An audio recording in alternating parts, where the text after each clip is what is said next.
ನಮಸ್ಕಾರ.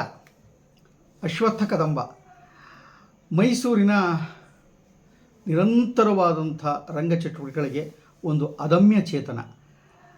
ಕದಂಬ ಕಂಡ್ರೆ ಎಲ್ಲರಿಗೂ ಅವರ ಕೆಲಸದಷ್ಟೇ ಪ್ರೀತಿ ಅವರ ವ್ಯಕ್ತಿತ್ವದ ಮೇಲೆ. ಯಾಕೆ ಅಂದರೆ ಆ ಥರದ್ದೊಂದು ಸಂಪೂರ್ಣವಾಗಿ ಪೂರ್ಣ ಪ್ರಮಾಣದಲ್ಲಿ ಎಲ್ಲವನ್ನು ದಕ್ಕಿಸಿಕೊಂಡಂತಹ, ಅಂದರೆ ಒಬ್ಬ ಮನುಷ್ಯನಿಗೆ ತನ್ನ ಕಲೆ, ತನ್ನ ಬದುಕು, ತನ್ನ ವ್ಯಕ್ತಿತ್ವ, ತನ್ನ ಕುಟುಂಬ ಎಲ್ಲವನ್ನು ಒಟ್ಟಾಗಿ ತೂಗಿಸ್ಕೊಂಡು ಹೋಗೋದಿದೆಯಲ್ಲ, ಆ ಥರದೊಂದು ದಕ್ಕದು ಬಹಳ ಕಷ್ಟ.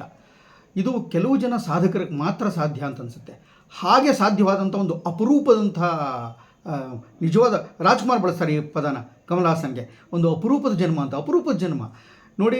ಅವರು ಇಡೀ ಅವ್ರ ಅಣ್ಣ ಅಶ್ವತ್ಥ ಕದಂಬ, ಅವ್ರ ಅಣ್ಣ ರಾಜಶೇಖರ ಕದಂಬ ಆಗಲಿ ಅಥವಾ ವಿದ್ಯಾಸಾಗರ್ ಕದಂಬ ಆಗಲಿ, ಮತ್ತು ಅವ್ರ ಇಡೀ ಕುಟುಂಬ, ಫ್ಯಾಮಿಲಿ ಏನೇನಿದೆ ಅದು ಮುಂಚಿನಿಂದಲೂ ಕಲಾವಿದರತನಕ್ಕೆ, ಕಲೆಗೆ ಸ್ವಲ್ಪ ಪ್ರಖ್ಯಾತವಾದದ್ದೇ. ನಿಧಾನವಾಗಿ ಕಟ್ಕೊಂಡ್ಬರ್ತಾಯಿದ್ರು.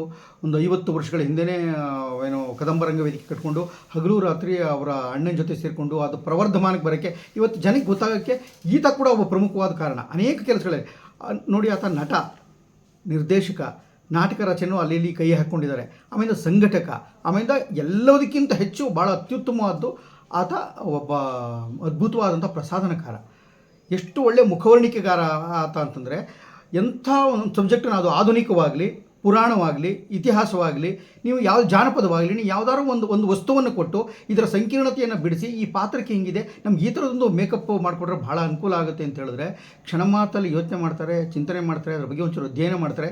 ಅಧ್ಯಯನಶೀಲಯುಕ್ತ ಪ್ರಸಾದನಕಾರ ಅಂದರೆ ಸ್ಟಡಿ ಮಾಡದೆ ಆತ ಯಾವ ಕೆಲಸನ ಮಾಡೋದೇ ಇಲ್ಲ. ಈ ಥರದೊಂದು ಮೇಕಪ್ನ ನಿರಂತರವಾಗಿ ಮಾಡ್ಕೊಂಬಂದೆ ಅವರು. ಇದು ದುತ್ತಂತ. ಇದಕ್ಕೆ ನಿಜವಾದ ಕಾರಣ ಏನು ಅಂದರೆ ಬರೀ ಅದು ಮೇಕಪ್ ಮಾತ್ರ ಅಂತಲ್ಲ, ಆತ ನಿಜವಾಗ್ಲೂ ಮೂಲಭೂತವಾಗಿ ಒಬ್ಬ ಕರಕುಶಲಕಾರ. ಅಂದರೆ ನೀವು ಒಂದು ಅಡಿಕೆ ತುಂಡು ಅವ್ರು ಕೊಟ್ಬಿಟ್ರೆ ಆ ಅಡಿಕೆ ತುಂಡಲ್ಲಿ ಅದ್ಭುತವಾದ ಒಂದು ಗಣಪತಿಯನ್ನು ರೂಪಿಸಬಲ್ಲಂತ, ಮತ್ತು ಅದಕ್ಕೆ ಬೇಕಾದಂಥ ಸೂಕ್ಷ್ಮತೆಗಳನ್ನ, ಸಣ್ಣ ಸಣ್ಣ ಸೊಂಡ್ಲು, ಕೈ ಎಷ್ಟೇ ಕೈ ಓಡ್ತಾಯಿಲ್ಲ ಅಂತಂದರೂ ಆ ಕೈಯಿನಲ್ಲಿ ಭಾಳ ಸೂಕ್ಷ್ಮವಾಗಿ ಅದಕ್ಕೆ ಕಣ್ಣು, ಸೊಂಡ್ಲು ಎಲ್ಲ ಮಾಡಿ, ಅದಕ್ಕೊಂದು ಹಣ್ಣಿಟ್ಟು, ಅದಕ್ಕೊಂದು ಎಲೆ ಇಟ್ಟು, ಅದಕ್ಕೊಂದು ಹಾವು ಮಾಡಿ, ಅದನ್ನು ಸುಂದರವಾಗಿ ಮಾಡಿ ಆ ಅಡಿಕೆ ಗಣಪತಿಯನ್ನು ಮಾಡಿ ಇಡೀ ಜಗತ್ತಿಗೆ ಕೊಟ್ಟು, ವಾಹ್ ಏನಿದು ಇಷ್ಟು ಚಂದ ಕೆಲಸ ಮಾಡಿಬಿಟ್ರಿ ಇವರು ಅಂತ ಅನ್ಸುತ್ತೆ. ಬರೀ ಅದು ಒಂದೇ ಅಲ್ಲ, ನೀವು ಅವ್ರ ಕೈಗೆ ಒಂದು ರೊಟ್ಟಿನ ತುಂಡು ಕೊಡಿ, ಭಾಳ ಅದ್ಭುತವಾದ ಒಂದು ಕಿರೀಟ ಮಾಡಿಕೊಡ್ತಾರೆ. ನೀವು ಮನೇಲಿ ಯಾವುದೋ ಒಂದು ಕಿತ್ತೋಗಿರೋದು ಎಂಥದೋ ಯಾವುದು ಕೆಲಸಕ್ಕೆ ಬರೋ ಒಂದು ಬರ್ಕೆ ಕೊಡಿ, ಅದರಲ್ಲೊಂದು ಚಾಮರ ಮಾಡಿಕೊಡ್ತಾರೆ.